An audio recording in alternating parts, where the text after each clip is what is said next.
All right, I have another video because this had just recently happened 2 days ago. Apparently my mom keeps calling now my oldest kid, or my husband. I think she also sent me a voicemail.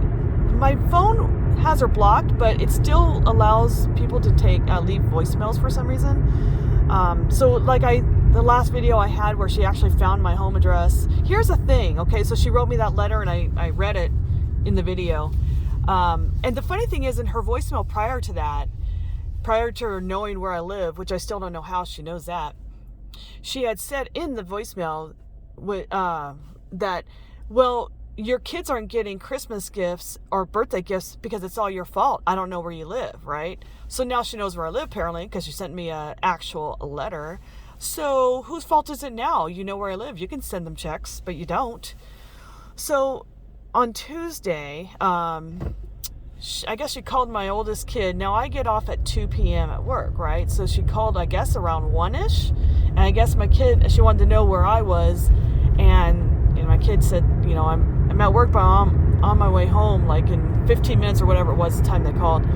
And loyalty, thank goodness. My mom wanted to blindside me by staying on the phone with my kid and having my kid put the phone to my ear and lie to me, say, hey mom, someone needs to talk to you, and then it'd be my mom. But my kid did not do that because they didn't agree with that concept. So I was like, well, thank you for being on my side with this. I'm like, I don't care if you guys talk to her, you do all you want, but just I don't want to talk to her. So of course my kid, I said, so what'd you guys talk about? And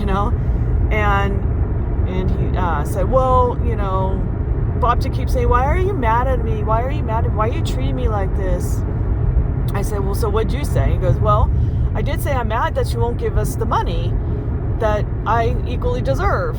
And I guess I said, well, what'd she say? And I guess Bob to keep saying, well, it's my money under my account, and you all need to come visit me as a family. I'm like, okay, so she's going to keep that dangling carrot, and she's not going to give my kids that money that my brother left behind when he died, when it's his. It wasn't a legal will, apparently. It must have been just money he gave to my mom and put in an account and just verbally said, this money is for any of my nieces and nephews when they're 18 and going to college, or 25. So my kid is 18 going to college, and they will not get the money. She just won't give him the money. But my sister's kids, who are 11 and 13 years old, have their money already, which legally, or I guess if it's not on a legal document, but according to the notation of rules, they're supposed to be 18 and in college, or 25. So why do they have the money? So the funny thing is also, she goes, I'm not giving you millions of dollars if you can't talk to me. And I'm thinking, she does not have millions of dollars, for the love of God. But the funny thing is, she won't say how much. She keeps that a big secret. And I'm joking to my kid going, I bet you it's just $5. She's making it this huge deal. And the other thing I thought of, as a mom myself, why the hell would I want my future grandkids or my own kids or anyone in general to visit me if they don't want to? What do you gain from having people see you who don't want to see you? How is that fun? And I also feel with grandmothers who spoil their grandkids, and then, their grandkids love them so much, but they only love you because of the fucking gifts you're giving them. You know that, right? Seriously, if I have grandkids in my future, I want them to come see me because they want to see me, not because they're going to come and good old granny here is going to give them gifts. No. So I find it weird that people have that mentality that, yeah, they'll come see me, yeah, because they want your money or the gifts you give them. They don't want to see you. So that's so funny that my mom is pushing that for us to come see her when we don't want to. I'm like, what do you think I'm going to change my mind? And all of a sudden I'm going to be like, wow, you're so fun to hang out with. I mean, she sucks the energy out of anybody. Even my cousin, who's a saint, who takes care of the evilest of human beings, to kids like me who were needing of a mother at the time. Thank God she came to California at that time to live for 10 years when I was between 5 and 15. So she's just like a caregiver.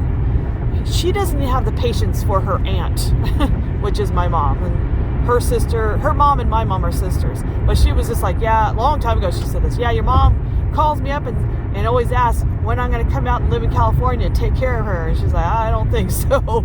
And it's like coming from the most patient human beings in the world. And she doesn't even have the patience for my mom. So imagine, like, my mom knows how to like suck the energy and heighten your blood pressure to the most kindest human being in the world. She's not fun. I'm not gonna lie. I was laughing the other day. Yesterday morning I was listening to KFI radio. I still listen to LA News for some reason. Bill Handel's amazing. He's freaking funny.